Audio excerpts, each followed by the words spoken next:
In the heart of Wall Street, where every word can define destinies, a young analyst faces much more than numbers. Amid judging looks, heavy silences, and voices trying to diminish her, her story reveals how courage and authenticity can transform an ordinary meeting into an unexpected turning point. The morning light seeped through the windows on the 59th floor, reflecting off the mirrored glass and casting a golden glow across the meeting room. Emily Harper nervously adjusted the gray blazer she had bought on sale the previous month. Her fingers ran over the fabric, finding a small loose thread that she discreetly tried to cut with her nails. "Today is the day," she murmured to herself, organizing the financial spreadsheets and reports she had prepared during sleepless nights in her small Brooklyn apartment. The digital watch on her wrist, a graduation gift from her parents, read 8:45. The meeting would start in 15 minutes, but she knew that James Whitman would arrive promptly at 9:30, as he always did for important quarterly meetings. For Emily, that meeting represented more than just a simple quarterly presentation. It was the culmination of sacrifices that began long ago, in a small town where her father lost his job at the local factory and her mother started working double shifts as a nurse. She still remembered the smell of disinfectant on her mother's uniforms when she came home exhausted, yet always with a warm smile and words of encouragement. "Study, my daughter. Knowledge is something no one can take away from you." The room gradually filled with impeccably dressed executives, their luxury watches discreetly glinting under the lights. Emily noticed how her digital watch clashed with the Rolexes and Omegas around, but it was more than a charm. It was a constant reminder that she didn't need to hide her origins to belong there. Mark Reynolds entered last, as if his presence deserved a highlighted entrance. Tall, athletic, with perfectly trimmed gray hair and a suit that probably cost 3 months of Emily's salary. At 48, Mark had built a solid reputation in traditional markets. His conservative analyses had protected the company through 2 recessions. But this same caution had made him resistant to change, especially when proposed by someone he considered inexperienced. "Good morning, everyone," he announced, strategically taking the seat directly facing Emily. "Let's begin with the results of the energy sector." Emily noticed Mark's gaze on her as she started presenting her analyses. For months, she had observed how he questioned more intensely the proposals from female colleagues or those from diverse backgrounds, always with a paternalistic tone that he disguised as mentorship. She had prepared detailed charts showing how investment in renewable energies could diversify the company's portfolio with calculated risks. "As you can see in the projected data, there is a clear correlation between—" "Excuse me, but what exactly did you say?" interrupted Mark, leaning forward with a smile that didn't reach his eyes. "That pronunciation of correlation, where are you from again, Emily?" The room fell silent. Emily felt the heat rise from her neck to her face, but part of her mind remained analytical. She noticed how Sarah Chen, the senior analyst of Asian descent, averted her eyes uncomfortably, recognizing the familiar situation. Her accent, something she worked daily to soften since arriving in New York, had slipped slightly when she became nervous. "He always does this," Emily thought. "The question isn't about my accent, it's about putting me in my place." "I'm from Cedar Springs," she replied, trying to keep her voice steady. Mark smiled more openly, looking around as if sharing an inside joke with the other executives. "Oh yes, the heart of rural America. Fascinating." He pronounced each word with exaggerated clarity. "Perhaps you could repeat that part about correlation. It's so quaint to hear these financial terms with that accent." A few stifled laughs echoed around the room. Emily saw 2 younger analysts exchange uncomfortable glances. Michael Tors whispered something to David Kim, both recognizing the unnecessary cruelty of the comment. But no one intervened. The corporate hierarchy operated like an invisible force, keeping everyone in their designated places. Emily closed her eyes for a moment. Part of her wanted to retaliate, to use the data she had collected on the mediocre performance of Mark's recent choices. Another part just wanted to disappear. But then she remembered her mother's words on the night before her departure for New York. "Remember who you are, my daughter. Your worth is not in what others think of you, but in what you know to be true." "As I was saying," Emily continued, forcing herself to maintain composure but allowing her natural accent to subtly show a conscious decision, "the data shows a significant opportunity in the sector of—" "Maybe Wall Street isn't exactly the environment for everyone," Mark interrupted again, his voice laden with false concern. "Some environments are more welcoming to certain profiles. It was then that Emily realized something Mark hadn't noticed. The door to the room was slightly ajar. James Whitman had been outside for at least 5 minutes. She could see the reflection of his silhouette in the glass of the opposite window. He wasn't late, he was observing, evaluating the team dynamics before his scheduled entry. The silence that followed was tense. Emily took a deep breath, making a decision that would change the course of her career. "Mark," she said, her voice clearer and more firm, "I appreciate your concern, but I believe that the diversity of perspectives, including different geographical and socioeconomic backgrounds, is precisely what strengthens our market analysis. Cedar Springs taught me to see opportunities where others see only numbers." The door swung open completely. James Whitman entered, his presence instantly filling the room. Tall, with gray hair at the temples and piercing blue eyes, he carried with him an authority that needed no announcement.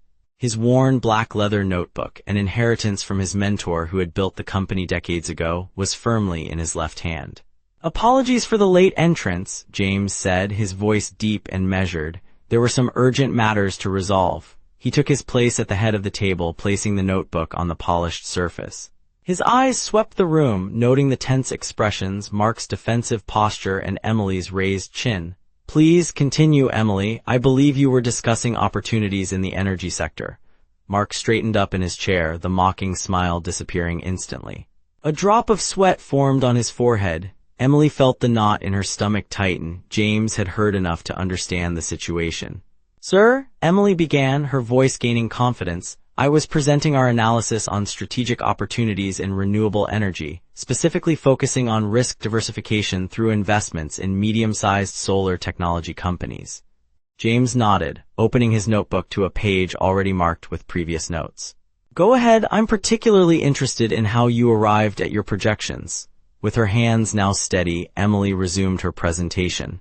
As she went through the data, her passion for the work became evident.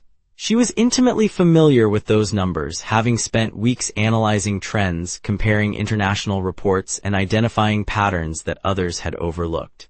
"What I propose is a strategic reallocation of 12% of our portfolio to 3 specific medium-sized solar technology companies." Emily pointed to the chart, noting how James followed each detail.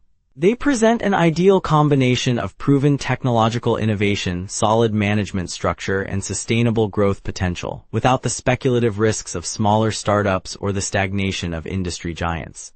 "Interesting," James murmured, taking notes. "And what about the timing? Why now?" "The federal regulations that will come into effect next year will create significant tax incentives for companies investing in clean energy. Our competitors are still focused on traditional sectors. We have a 6-month window to strategically position ourselves before the market becomes saturated." Sarah Chen leaned slightly forward, interested. "Emily, have you considered the impact of fluctuations in the prices of commodities necessary for the production of solar panels?" Emily smiled, grateful for the technical question that shifted the focus from the previous conflict. "Excellent question, Sarah. On page 15 of the report, I include a sensitivity analysis that shows how variations of up to 30% in the price of silicon and other materials still maintain the profitability of the projects above the market average." James studied the numbers in silence, occasionally cross-referencing with previous notes.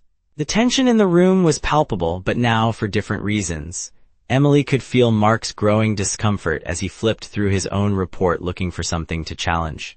"Mark," James turned to the veteran trader, "I would like to hear your perspective on Emily's analysis." Mark cleared his throat, buying a few seconds to organize his thoughts. "The numbers are technically sound," he conceded reluctantly, "but I find the approach excessively optimistic. Emily is relatively new to the market and may not have enough experience with the volatility of these emerging sectors." He paused deliberately. "We could achieve more consistent and predictable returns in established sectors where we have decades of experience."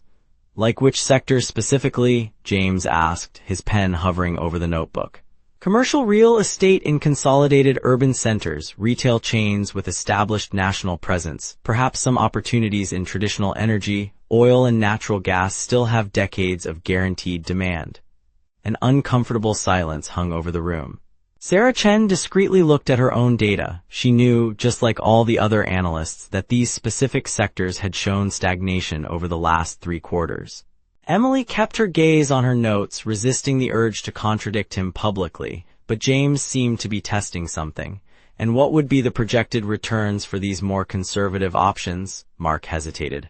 Well, considering the current market conditions, I would say we could expect something around 4 to 6% per year, which is solid and reliable. Emily, James turned to her. What are your projections for the renewable energy sector, conservatively? 12 to 18% in the first year, stabilizing around 8 to 12% in subsequent years, with potential for additional growth as technologies become more efficient. James made some quick notes, his eyes moving between the two reports. Mark, you mentioned experience with volatility. Could you remind me how your top 3 recommendations performed last quarter? The question dropped like a cold bomb. Mark swallowed hard. His recommendations had resulted in a net loss of 2.3% for the company. There were some unforeseen factors in the market, he murmured. Unforeseen factors, James repeated without inflection. Emily, did you identify any unpredictable factors that could affect your projections?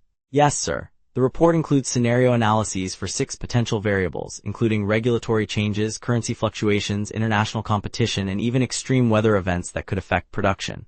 James remained silent for a few moments, his fingers gently drumming on the table. When he spoke again, his voice had a different tone. Thank you all for the presentations. I would like you to review both Emily's report and the alternative projections by the end of the week. We will make a decision on resource reallocation on Monday.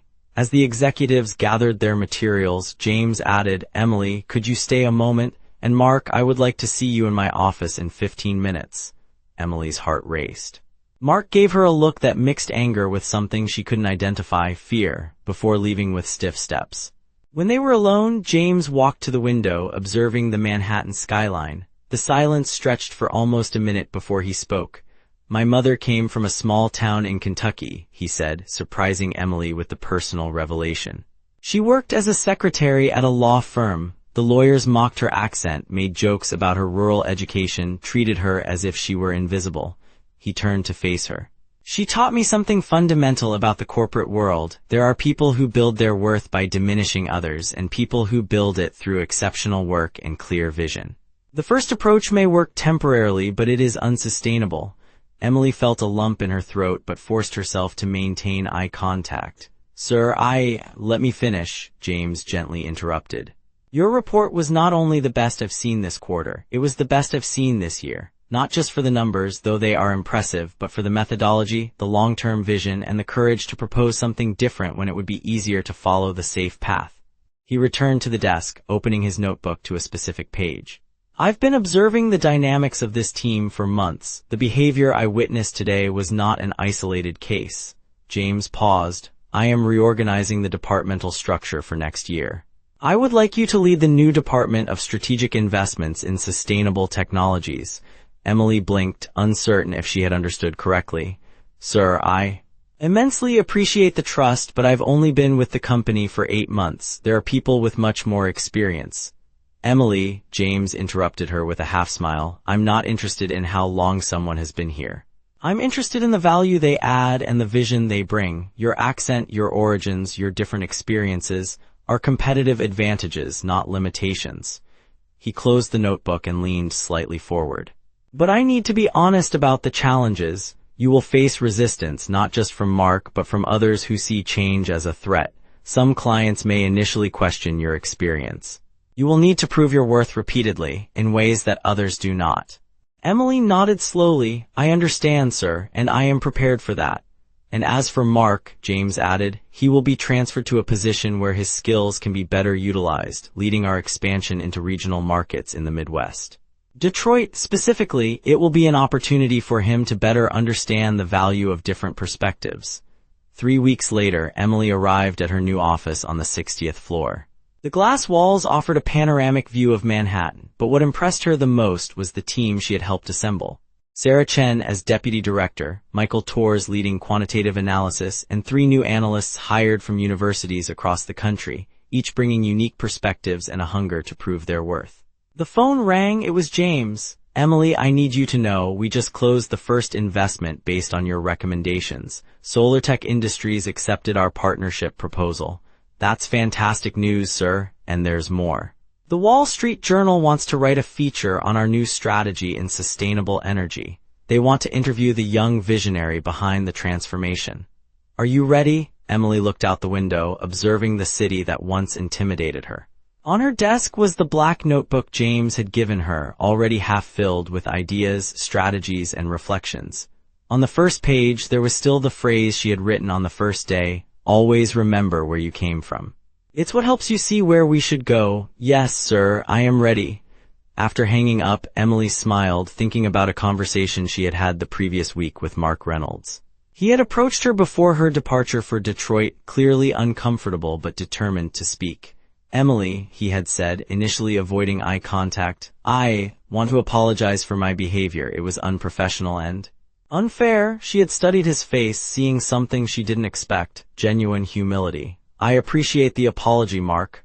I am beginning to understand that." He hesitated, "that maybe I have missed many opportunities to learn from people different from me. Detroit will be a learning experience." It was a small step, but a step. Now, as she prepared for her first big interview, Emily thought about her mother, who was working a double shift at the hospital in Cedar Springs, and her father, who had found a new job at the local cooperative. She thought of all the young people from small towns who had big dreams and felt discouraged by accents, backgrounds, or lack of connections. When the journalist arrived, a middle-aged woman with a Boston accent, Emily welcomed her without hiding her own background. "So tell me," said the journalist, "how did a young woman from rural Iowa manage to revolutionize the investment strategy of one of the largest firms on Wall Street?" Emily smiled, letting her natural accent come through completely. "Well, it all started with my mother teaching me that knowledge is something no one can take away from you. And I discovered that sometimes the best perspective comes precisely from where no one expects." Somewhere in Detroit, Mark Reynolds was in his first meeting with local business people, beginning to learn lessons that would transform not only his professional approach, but also his understanding of the value of diversity. And on the 60th floor of Manhattan, a silent revolution continued, one respectful conversation at a time.